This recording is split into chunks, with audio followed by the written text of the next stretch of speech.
चंडीगढ़ से खबर, जहां डीजी जेल आलोक राय का बयान सामने आया। इस वक्त की ये बड़ी खबर आपको बता दें, इंडिया न्यूज हरियाणा जेल में गैंगस्टर की क्रिमिनल एक्टिविटी खत्म की, ये बड़ी जानकारी।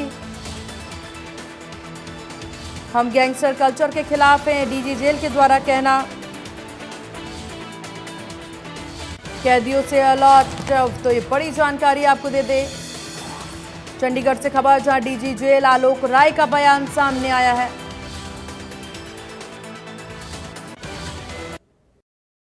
लगातार हरियाणा की सभी जेलों में सुधारीकरण और अपराधियों को अंदर जेल रूल के मुताबिक बेहतर वातावरण देने को लेकर सजग है, काम कर रहा है और जेल में किसी तरह की एंटी सोशल एक्टिविटी न हो, इसको लेकर भी कड़ी नज़र जो है वो रखी जा रही है। फिलहाल हमारे साथ बातचीत करने के लिए डीजी प्रिजन आलोक राय मौजूद हैं। सर, जो आपने एक रोड मैप बनाया था जब आपने ज्वाइन किया था, उसे कितना अचीव आप कर पाए हैं पिछले 4-5 महीनों की अगर बात करें तो?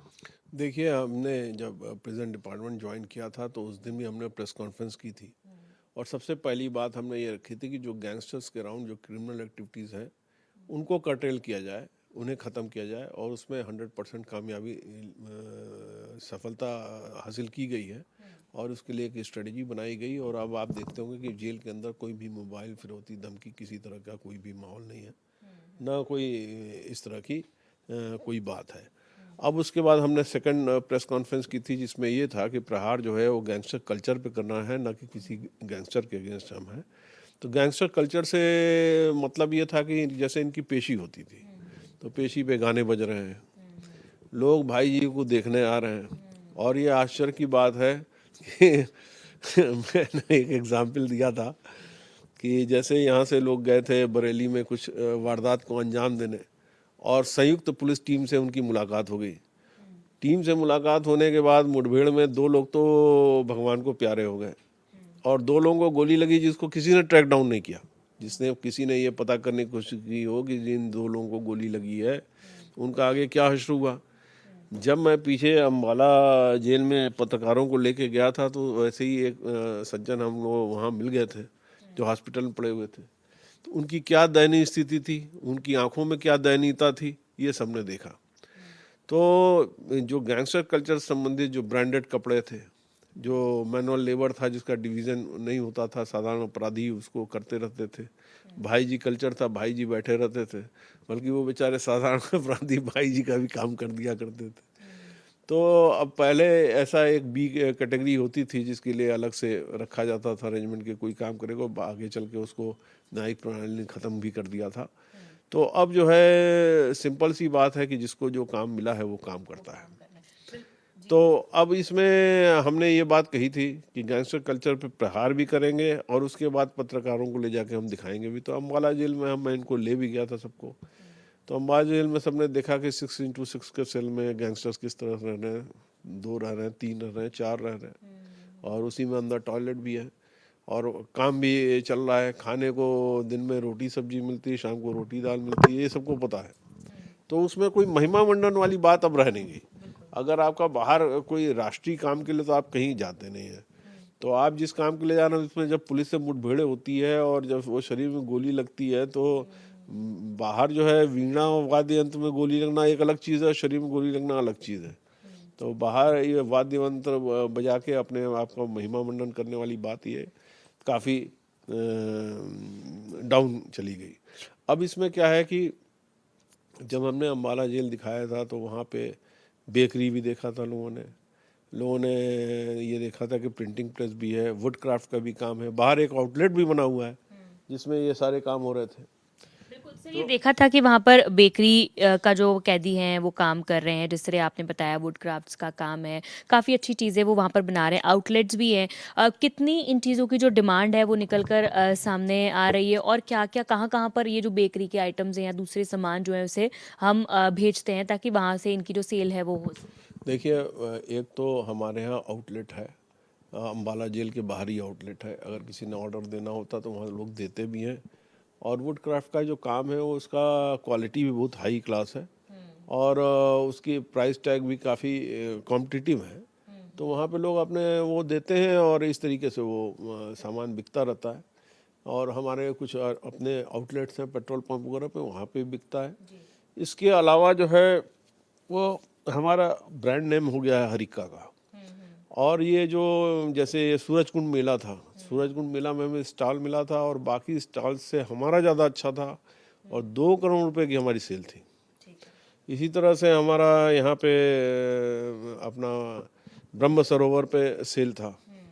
और इस तरह से, और जैसे अभी यमुनानगर में भी कोई छोटा लोकल था तो स्थानीय प्रशासन हमें बुलाता है और हमें स्टॉल अलॉट करता है, हम अपना सामान लगाते हैं और बेचते हैं और ये काफ़ी अच्छा चल रहा है। और जो जनरेशन होता है प्रॉफिट का इसका या कैंटीन का, वो वेलफेयर फंड में जाता है।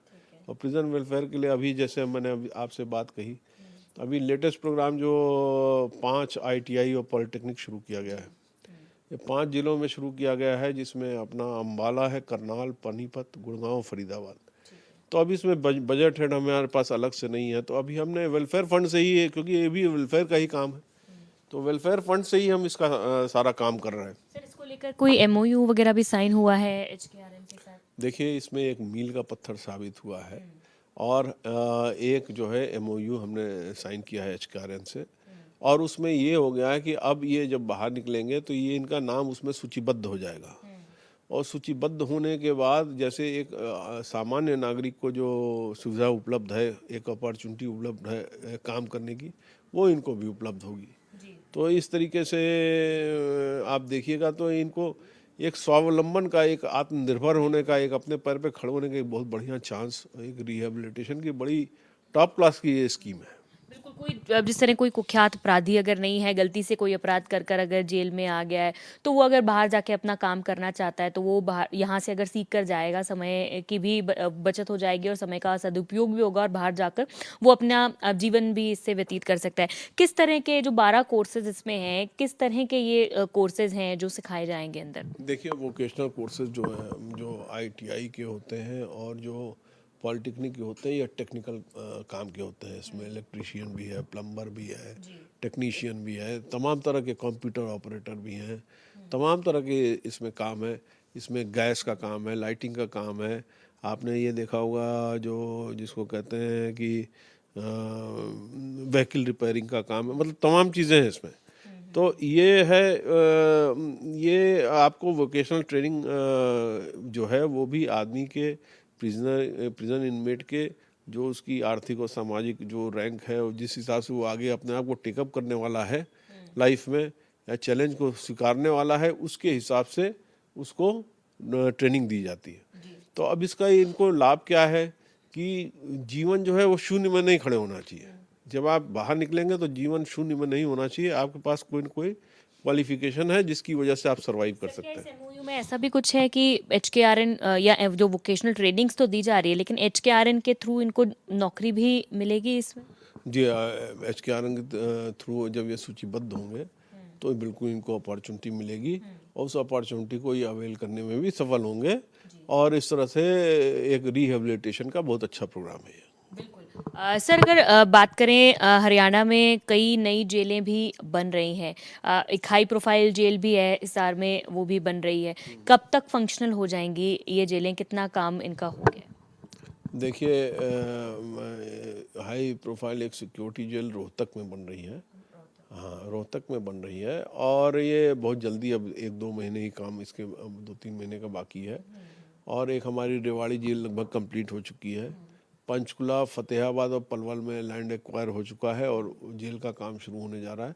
तो हमारे पास जो है ना, कैपेसिटी के हिसाब से हम देखें तो हम काफ़ी जो है अनुकूल स्थिति है, ये विपरीत स्थिति नहीं है। कई बार क्योंकि ये इस तरह भी चीज़ें सुनने में आती हैं कि जेल्स जो हैं वो ओवरलोड हैं और अभी तो ट्रैक डाउन के भी सारे अपराधी जो हैं वो जेलों में लगातार आ रहे हैं, तो एकदम से इतना ज़्यादा इन्फ्लो है तो जेलों में बहुत ज़्यादा मतलब ओवरलोड हो रहा है, इस तरह की चीज़ें भी सामने आ रही थी। क्या तथ्य हैं इसको लेकर? देखिए, ये किसके दिमाग की इजाद है ये तो मुझे नहीं पता। मैं भी काफ़ी आश्चर्यचकित हुआ क्योंकि मुझे साथ में कोट कर दिया गया कि हाँ, उन्होंने बताया। मैंने तो सिर्फ इतनी सी बात कही थी, उन्होंने यहाँ पे पत्रकार बंधु उपलब्ध थे, उन्होंने कहा कि वो गैंगस्टर्स आ रहे हैं पकड़े जाके। हमने कहा we welcome them with our open heart.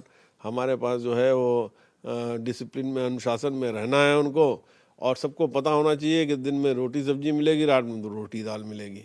और अगर वो गैंगस्टर का काम नहीं करते या हार्डकोर क्रिमिनल नहीं होते या क्रिमिनल नहीं होते, नए युवाओं के लिए है, तो रोटी सब्जी और रोटी दाल घर पे भी खा सकते थे। जो क्विक मनी है वो उनकी मदद नहीं कर पा रहा है।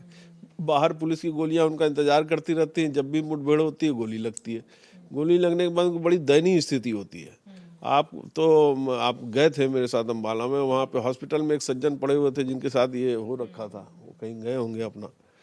इसमें अब महिमा मंडन करने लायक कुछ नहीं रह गया। आपने पीछे देखा होगा कि परसिस्टेंट एफर्ट रहा हरियाणा पुलिस का पिछले 1 साल से, उसके अब रिजल्ट आने शुरू हो गए। और 3-4 महीने से आपने देखा होगा कि सोशल मीडिया पे जो एम्प्लॉयमेंट चल रहा था युवाओं को, वो बंद हो गया।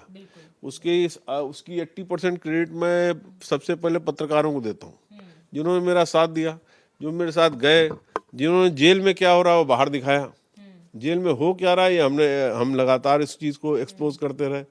एक्सपोज करने से क्या हुआ कि वो जिन्होंने अपने आप को ये दिखा रखा था कि हम हातिम ताई हैं, वो हातिम ताई नहीं है। वो बेसिकली वो बड़े भुक्तभोगी टाइप के लोग हैं जो अपने कार्य के लिए दूसरों को दिखा रहे हैं कि हम बहुत बड़े हातिम ताई। सर, बीते दिनों एक और केस सामने आया था जो काफ़ी चर्चा में भी रहा था। मुझे लगता है शायद एक करनाल से कैदी था, वो काफ़ी बीमार हुआ था अस्पताल में, बहुत सारे नशे के कैप्सूल्स भी उनके पेट से जो निकले थे। किस तरह सर उन तक अब पहुँचे, क्योंकि जेलों में इतनी ज़्यादा हाई सिक्योरिटी है, क्या इसको लेकर कोई जांच हुआ है? और क्योंकि डी एडिक्शन सेंटर्स भी हैं वैसे तो सभी जेलों में, लेकिन इतनी बड़ी मात्रा में वहाँ उन तक पहुँचना और वो उसने खाए हुए थे, कैसे? देखिए, मैं से पहले चीज़ ये क्लियर कर दूं, ये जेल के अंदर की घटना नहीं है। वो कैदी जेल पे से पैरोल पे बाहर गया हुआ था और जब वापस वो रीएडमिट हो रहा था तभी वो चेकिंग दौरान पकड़ा गया। तो इसमें कोई ये लैप्स नहीं था कि वो सामान लेके अंदर आ गया या सामान अंदर से उसको मिला था, सामान वो बाहर से ही लेके आया था। तो ये क्या है कि अब आपने देखा होगा नॉर्मल पुलिसिंग जो बाहर होती है तो वो भी काफ़ी टफ होती है और यहाँ शातिर लोगों की पुलिसिंग करनी पड़ती है तो काफ़ी टफ रहती है।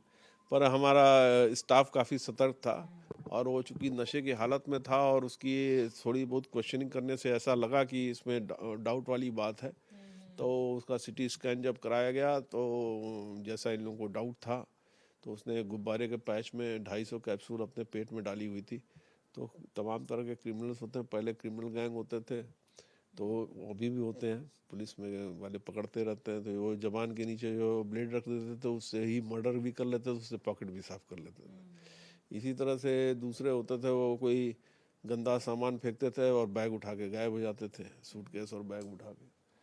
कई जो है एक डिग्गी फाड़ गैंग होता था, वो जो है बैंक के बाहर अपना लगा के बैठे रहते थे और आपकी टेंडेंसी से समझ जाते थे इनकी स्कूटर में की डिग्गी में पैसे और वहाँ से निकाल लेते थे। तमाम तरह की चीज़ें होती रहती है।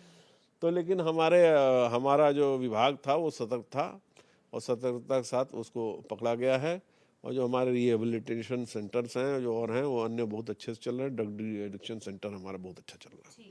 बहुत शुक्रिया बातचीत करने के लिए सर। तो आईपीएस आलोक राय बातचीत कर रहे थे और उन्होंने बताया कि डी एडिक्शन सेंटर्स हैं और एम्प्लॉयमेंट को लेकर भी सोचा जा रहा है, अंदर बेकरी भी चलाई जा रही है, उससे वेलफेयर फंड से ही अब जितने भी अपराधी हैं उन्हें वोकेशनल ट्रेनिंग्स भी दी जाएंगी। और उसके बाद HKRN से एक MOU साइन किया है जो एक मील का पत्थर साबित हुआ है कि जिससे जब वो बाहर आएंगे तो उनके जब वो सूचीबद्ध हो जाएंगे तो उसके बाद उन्हें HKRN के माध्यम से नौकरी का जो मौका है वो भी मिल पाएगा। कैमरा पर्सन अमित के साथ साक्षी शर्मा, इंडिया न्यूज़ हरियाणा, पंचकुला।